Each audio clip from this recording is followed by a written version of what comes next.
They didn't just cut people off. They disappeared quietly, stopped replying, stopped explaining, stopped trying. And if you look from the outside, it almost feels cold, selfish even. But what if I told you, people who cut everyone off aren't trying to hurt others. They're trying to survive something no one ever noticed. You know someone like this. Or maybe this is you. At first, they were different. They cared deeply. They showed up. They listened longer than anyone else would. They were the always there person, the one people vented to at 2 a.m., the one who forgave too quickly, the one who stayed, even when they were hurting. But slowly, something changed. Replies got shorter, energy got lower, smiles felt forced, until one day, they just stopped. No big fight, no dramatic goodbye, just silence. And everyone around them says the same thing. They've changed. But here's the part no one sees. People don't wake up one day and decide to cut everyone off. It builds, quietly. Every time they felt unheard, but still listened. Every time they were there for someone, but no one showed up for them. Every time they forgave, without ever being understood. They kept giving, and giving, and giving, until something inside them whispered, "Who's there for me?" Pause for a second. Think about this. When was the last time someone asked you if you were okay, and actually waited for the real answer? Not the "I'm fine," the real one. Because for people like this, that moment almost never comes. Psychologically, when someone cuts everyone off, it's not always anger. Sometimes, it's emotional exhaustion. Their mind reaches a point where it says, if connection only brings pain, maybe distance will bring peace.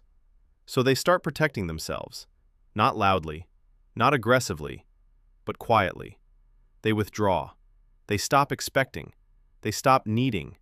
Because needing people has hurt them before. And here's the deeper part. It's not that they don't care anymore. It's that they care too much. But caring started to feel dangerous. So instead of risking more disappointment, they shut the door. Let me tell you something you might recognize. There's a person who used to reply instantly. Now it takes hours or days. Not because they're busy, but because they stare at your message and feel tired before even typing back. Not of you, but of everything that comes with it. The expectations, the emotional weight, the pressure to be okay. So they put the phone down.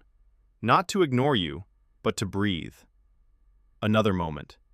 They sit in a room full of people, friends laughing, conversations flowing, but inside, they feel completely alone. Because no one in that room knows what they're actually going through. So eventually, they stop showing up.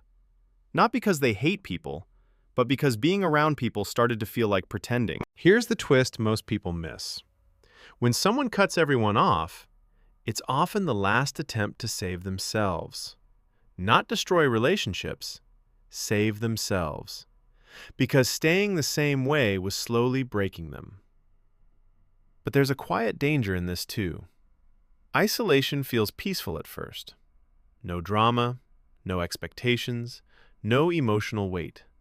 Just silence. And for a while, that silence feels like healing. But over time, it can turn into something else. Loneliness that doesn't scream, just sits quietly in the background.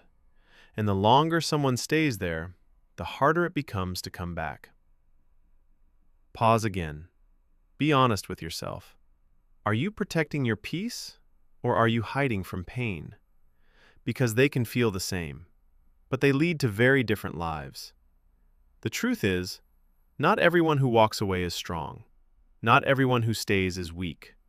Sometimes, people cut everyone off because they never learned how to set boundaries without disappearing.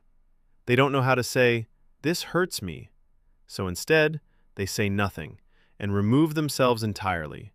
And if this feels personal to you, I want you to understand something. You weren't too much. You weren't too sensitive. You were just giving your energy in places that didn't know how to hold it. But disappearing completely isn't the only way to protect yourself. There's a middle ground. It's uncomfortable. It's unfamiliar, but it's healthier. It's learning to stay without losing yourself. And if you're on the other side of this, if someone in your life has gone quiet, don't rush to label them as cold, or selfish, or distant. Sometimes they're just tired. Tired of being strong for too long without anyone noticing. In the end, people who cut everyone off aren't heartless. They're overwhelmed hearts that never felt safe enough to stay open. So they chose silence. Not because they don't feel, but because they feel too much. And maybe the real question isn't, why do people cut everyone off? Maybe it's, how much did they go through before they felt like they had no other choice?